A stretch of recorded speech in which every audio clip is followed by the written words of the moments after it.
20 years after the fall of the Iron Curtain, European authors are still trying to make sense of the impact. China may have been the guest of honor at this year's Frankfurt Book Fair, but European integration has been one of the other popular subjects. EuroNews caught up with some Eastern European writers for their assessment of the dream of a united Europe. I believe the European project must be achieved. In order to do so, two things have to be done. Firstly, we need to objectively consider two totalitarian pasts. The Nazi past has been worked out, but that's not so for the communist past. And then Europe must really defend its own values. Enlightenment, individual freedom.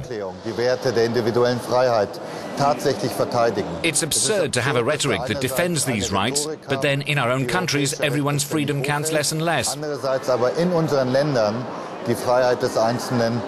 Something needs to be said.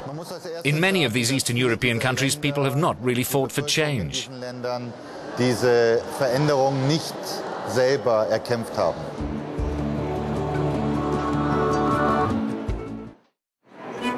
Other authors write about people who feel as though they count for nothing in the larger European project, who feel that Europe is no longer a place of opportunity. We are lost in this bigger family, you know? We were, in former Yugoslavia, we were someone. We were the number one.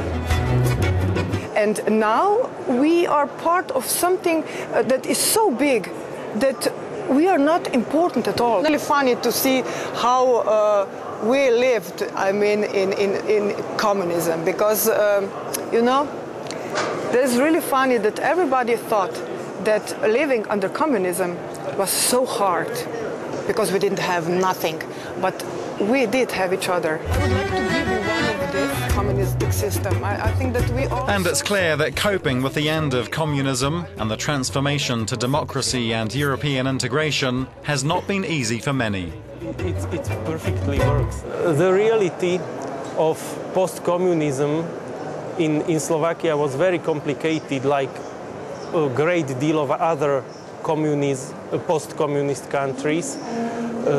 That's why I prefer not to write about reality. The reality was very strange and very complicated. I didn't like realism of that period of our history.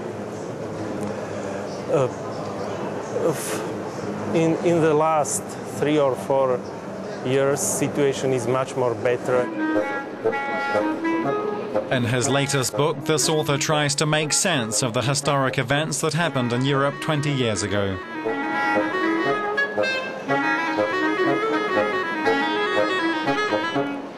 I wrote the book because I felt that something is changing in our society, that it is important not to forget all of those years, because I mean years of the past, years of communism mainly, because for that contemporary young generation, some things are hard to be not only understand, but it is hard to believe that something like that can be part of everyday life.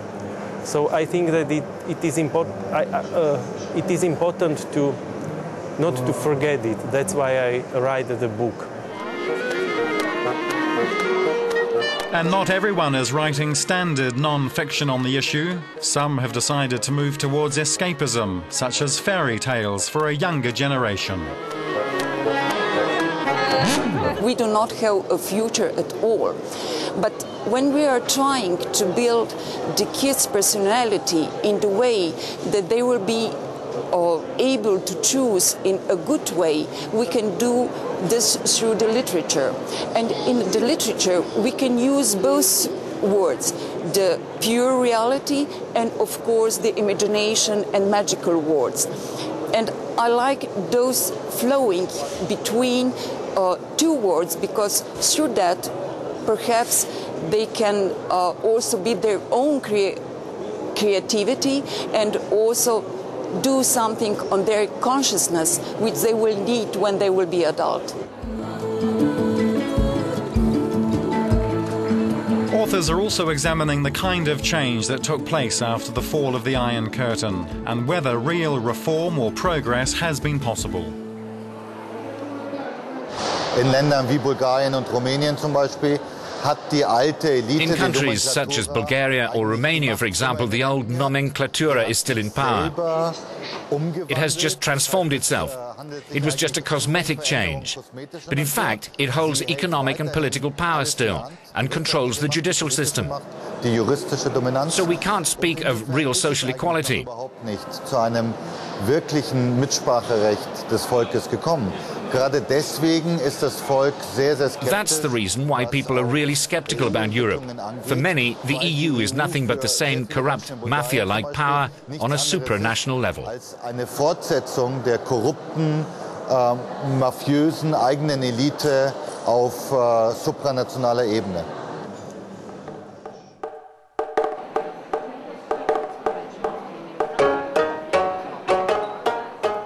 Europe's borders may be open, but many people still feel as though they are blocked from seeking out new opportunities.